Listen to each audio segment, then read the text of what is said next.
Hi friends, kitchen queen Geeta ಚಾನಲ್ಗೆ ಸ್ವಾಗತ. ಇವತ್ತು ನಾನು ನಿಮಗೆ ಆಳ್ವಿ ಪಾಯಸ ಹೇಗೆ ಮಾಡೋದು ಅಂತ ಹೇಳ್ಕೊಡ್ತಾ ಇದ್ದೀನಿ. ಇದನ್ನು ನಮ್ಮ ಉತ್ತರ ಕರ್ನಾಟಕದಲ್ಲಿ ಬಾಣಂತಿಯರಿಗೆ ಅಂತ ವಿಶೇಷವಾಗಿ ಮಾಡುತ್ತಾರೆ. ಈ ಪಾಯಸ ಕುಡಿಯೋದರಿಂದ ಸಾಕಷ್ಟು ಕ್ಯಾಲ್ಸಿಯಂಗಳು, ಐರನ್ ಸಿಗುತ್ತದೆ. ಮತ್ತು ಈ ಪಾಯಸವನ್ನು ಬಾಣಂತಿಯರು ಮಾತ್ರವಲ್ಲದೆ ಚಿಕ್ಕ ಮಕ್ಕಳಿಂದ ವಯಸ್ಸಾದವರವರೆಗೂ ಕುಡಿಯಬಹುದು. ಈಗ ಇದನ್ನು ಹೇಗೆ ಮಾಡೋದು ಅಂತ ನೋಡೋಣ ಬನ್ನಿ. ನೋಡಿ, ಇವೇ ಆಳ್ವೆ. ಇವು ಎಲ್ಲ ಜನರಲ್ ಸ್ಟೋರ್ನಲ್ಲೂ ಸಿಗುತ್ತವೆ. ಆಳ್ವೆ ಅಂತ ಕೇಳಿದರೆ ಯಾರು ಬೇಕಾದರೂ ಕೊಡುತ್ತಾರೆ. ಈಗ ಒಂದು ಬಾಣಲೆಗೆ 2 ಸ್ಪೂನ್ನಷ್ಟು ಆಳ್ವೆಯನ್ನು ಹಾಕಿಕೊಳ್ಳಬೇಕು.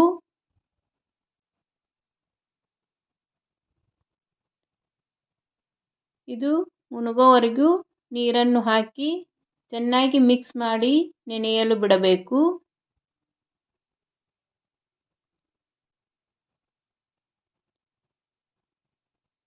ಈ ರೀತಿ ರಾತ್ರಿನೇ ನೆನೆಸಿಟ್ಟರೆ ತುಂಬ ಒಳ್ಳೆಯದು.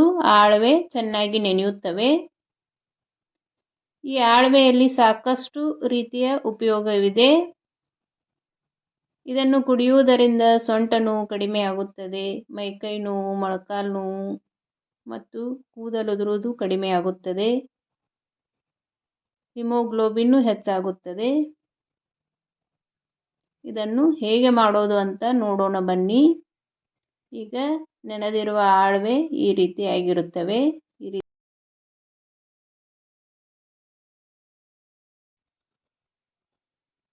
ಈಗ ಇದನ್ನು ಪಾಯಸ ಮಾಡೋಣ.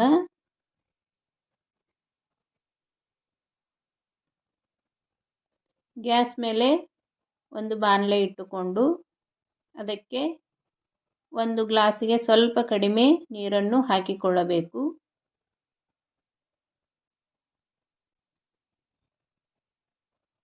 ನೀರು ಬಿಸಿಯಾದರೆ ಸಾಕು. ನೋಡಿ, 1 ಗ್ಲಾಸಿಗೆ ಇಷ್ಟು ನೀರನ್ನು ತೆಗೆದಿದ್ದೇನೆ.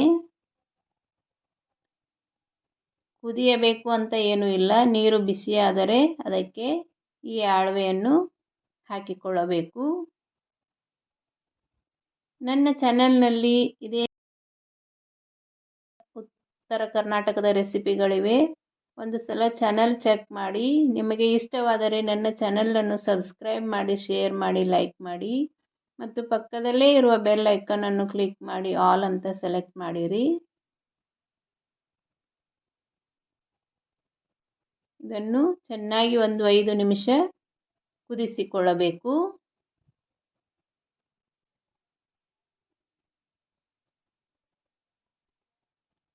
ಒಂದು ಸ್ಪೂನ್ ಡೈಲಿ ನೆನೆಸಿಟ್ಟು ಕುಡಿದರೆ ತುಂಬ ಒಳ್ಳೆಯದು. ಬೆಳಗ್ಗೆ ಎದ್ದ ತಕ್ಷಣ ಇದನ್ನೇ ಕುಡಿಯಬೇಕು. ನಂತರ ಟೀ, ಕಾಫಿ ಕುಡಿಬಹುದು.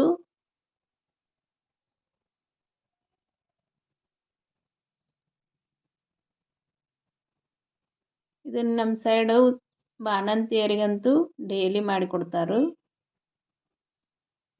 ಹಾಲು ಹೆಚ್ಚಾಕತಿ ಅಂತ ಮತ್ತು ಸೊಂಟ ನೋವು, ಮೈಕೈ ನೋವು ಎಲ್ಲ ಕಡಿಮೆ ಆಕೈತೆ ಅಂತೇಳಿ ಇದನ್ನು ಡೈಲಿ ಮಾಡಿಕೊಡ್ತಾರೆ. ನೀವು ಒಂದು ಸಲ ಟ್ರೈ ಮಾಡಿ ನೋಡಿರಿ. ಈಗ ಚಳಿಗಾಲಕ್ಕಂತೂ ಹೇಳಿ ಮಾಡಿಸಿದ ಇದು ಪಾಯಸ. ಚಳಿಗಾಲಕ್ಕೆ ಹೆಚ್ಚಿಗೆ ಮೈಕೈ ನೋವು, ಕಾಲು ನೋವು, ಮೈ ನೋವು ಜಾಸ್ತಿ ಇರುತ್ತದೆ. ಈ ಪಾಯಸ 1 ವಾರ ಮಾಡಿ ಕುಡಿದರೆ ಸಾಕು, ಮೈಕೈ ನೋವು ಎಲ್ಲ ಕಡಿಮೆ ಆಗುತ್ತದೆ. ಒಂದು ಸಲ ಟ್ರೈ ಮಾಡಿ ಹೇಗೆ ಅನಿಸ್ತು ಅಂತ ಕಮೆಂಟ್ ಮಾಡಿರಿ. ಈ ರೀತಿ ಚೆನ್ನಾಗಿ ಒಂದು 5 ನಿಮಿಷ ಕುದಿಸಿಕೊಳ್ಳಬೇಕು. ಈಗ ಇದಕ್ಕೆ ನಾನು ಅರ್ಧ ಸ್ಪೂನ್ನಷ್ಟು ಸಕ್ಕರೆ ಹಾಕಿಕೊಂಡಿದ್ದೇನೆ. ಬೆಲ್ಲನೂ ಹಾಕಿಕೊಳ್ಳಬಹುದು. ನಿಮಗೆ ಜಾಸ್ತಿ ಸ್ವೀಟ್ ಬೇಕೆಂದರೆ ಜಾಸ್ತಿ ಒಂದು 2 ಸ್ಪೂನ್ನಷ್ಟು ಬೆಲ್ಲ ಹಾಕಿಕೊಳ್ಳಬಹುದು. ಈ ರೀತಿ ಚೆನ್ನಾಗಿ ಒಂದು 5 ನಿಮಿಷ ಕುದಿಯಬೇಕು.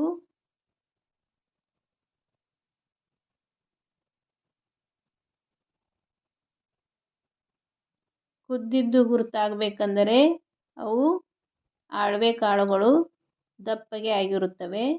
ಈ ರೀತಿ ನೋಡಿ, ದಪ್ಪ ಆದ ತಕ್ಷಣ ಗ್ಯಾಸ್ ಆಫ್ ಮಾಡಿ ನಿಮಗೆ ಎಷ್ಟು ಲಿಕ್ವಿಡ್ ಬೇಕೋ ಅಷ್ಟು ಹಾಲನ್ನು ಸೇರಿಸಿಕೊಳ್ಳಬಹುದು. ತಿಳು ಬೇಕಂದರೆ ಜಾಸ್ತಿ ಹಾಲು ಹಾಕಿಕೊಳ್ಳಬಹುದು, ಇಲ್ಲ ಗಟ್ಟಿ ಬೇಕಂದರೆ ಕಡಿಮೆ ಹಾಲು ಹಾಕಿ ಸ್ವಲ್ಪ 1 ಸ್ಪೂನಷ್ಟು ತುಪ್ಪ ಹಾಕಿಕೊಳ್ಳಬಹುದು, ಇಲ್ಲಾಂದ್ರೂ ನಡೆಯುತ್ತದೆ. ಇಲ್ಲಿ ನಾನು ಹಾಕಿಲ್ಲ. ಈಗ ಅಳವೆ ಪಾಯಸ ರೆಡಿ ಆಯಿತು.